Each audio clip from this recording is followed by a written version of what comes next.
If the flannelly lo-fi nature of 90s grunge killed the hairspray bravado of 80s hair metal, then the 2000s definitely brought back some of its technicality and musicianship. The first decade of this century showcased way more than 20 perfect examples of a timeless guitar riff. It was quite difficult narrowing this list down, but we only had time for the following list. But before we begin, make sure to subscribe to APTV and turn on all notifications so you never miss a video. And check out the link in the description to the Spotify playlist featuring all of the songs on this list. 20 greatest guitar riffs from the 2000s. AFI, Medicate. Please revisit A Fire Inside's 2009 Crash Love LP if you haven't done so in a while. It's chock full of unappreciated AFI jams such as Medicate, the first single on the record. The song's opening riff is simple, catchy, and more than memorable. The folks behind Guitar Hero certainly agree. The All-American Rejects, Dirty Little Secret. Few riffs personify the 2000s like this song's intro. While the All-American Rejects' self-titled record catapulted them into the main stage of Warped Tour, both this song and album, Move Along, brought the four-piece to the radio and the entire planet. The band are mostly known for their saccharine vocal melodies. However, this song proved that guitar riffs could be just as memorable to the general public. Fun fact, and a dirty little secret, the riff is actually played by two people. Atreyu, Falling Down. Taking many of their cues from rock and roll masters Rocket from the Crypt, metalcore titans Atreyu released their catchiest single, Falling Down, in 2007, and the riff gods rejoiced. Guitar Geek side note, Atreyu guitarist Dan Jacobs and Travis Miguel even trade lead duties during the song's epic solo, which doesn't often happen, as lead guitarists don't usually share the spotlight. But let's get back to the opening riff, which still slaps.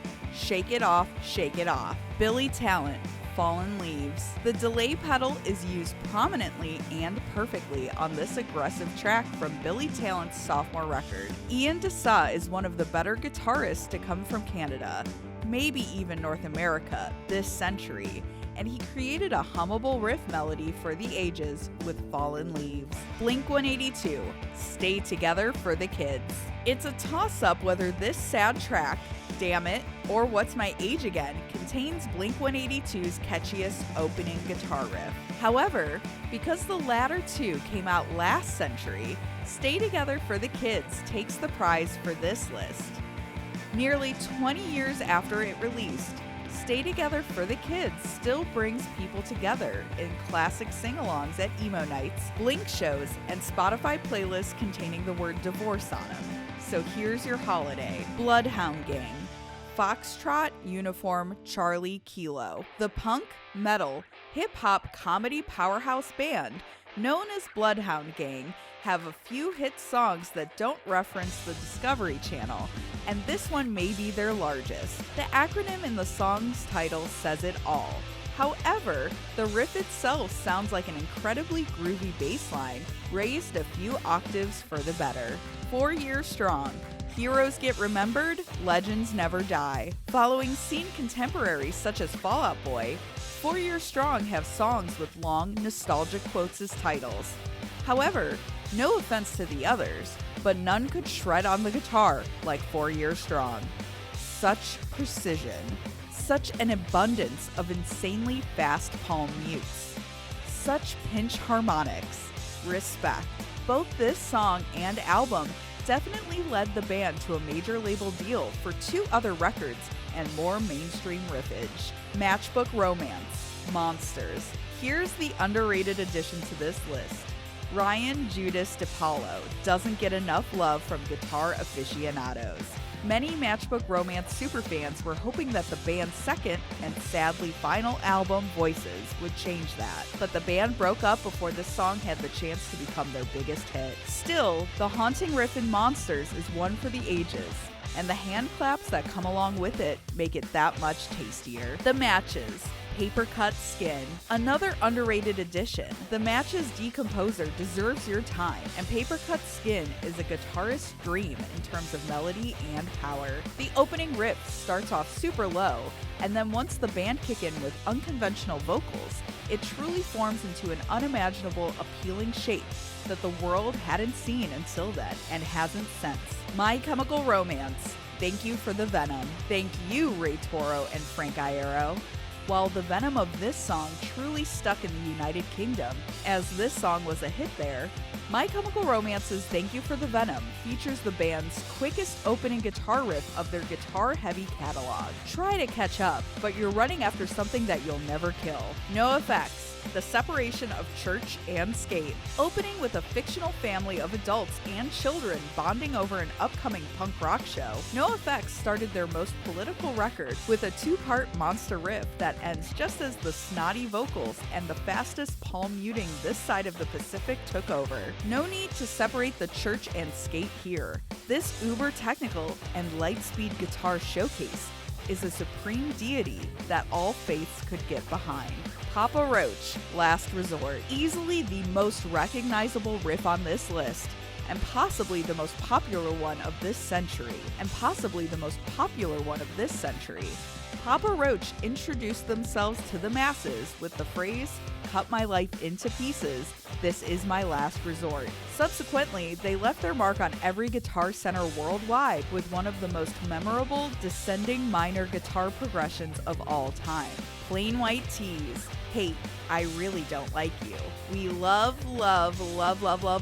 this riff. Plain White Tees are no strangers to catchy as fuck tunes, but the band stepped up their guitar melody game with this riff that starts in a rockin' minor fashion and ends in a sunny major way on their major label debut, Every Second Counts. Well, every note here counts as well, as it's performed with a deliberate precision that's unrivaled by all pop rock bands. Rise Against. Re-education through labor. Try not to headbang when the guitar riff to this blistering and powerful song comes in. Exactly. You just can't. Few associated Rise Against or their peers with a guitar riff until this tune hit the radio, but then they were quickly re-educated without it feeling like hard work within the first 13 seconds of listening. Now it remains one of the band's most popular and most played songs. Seosin, Voices. Seosin mastered the art of creating dissonant yet melodic note progressions way up the neck of the guitar that simultaneously counter and complement their vocal melodies. If you listen to this band's sterling catalog, their multi-layered guitar parts often sound like a chorus of, wait for it, voices. Sum 41, the Hell Song. The Sums demonstrated that they were so much more than a pop-punk band who occasionally rapped by showcasing their metal roots with the Hell Song, the opening track on Does This Look Infected. Shredders such as Iron Maiden would be quite proud of the fact that Sum 41 still open many of their shows with this 18-year-old track. Taking Back Sunday. What's it feel like to be a ghost? Taking Back Sunday released two hugely popular full-lengths on Victory Records before jumping to major label Warner Records. The band started their tenure on the label with a literal bang of a riff on this opening track. It truly sounds like the guitarist at hand is in a different room than the band, until the tune truly kicks in about 12 seconds in. Thrice. All That's Left. In 2002, Thrice were direct support for Anti-Flag at small, sweaty clubs across America. The following year, when the band's Island Records debut, The Artist in the Ambulance, was released, they were on magazine covers such as this one. It was a crazy shift. All That's Left introduced many to the band, and the song starts with feedback, drums, and a down-tuned riff for the ages, just before the band kick in with heavy fervor. Can We Be Saved? The Used.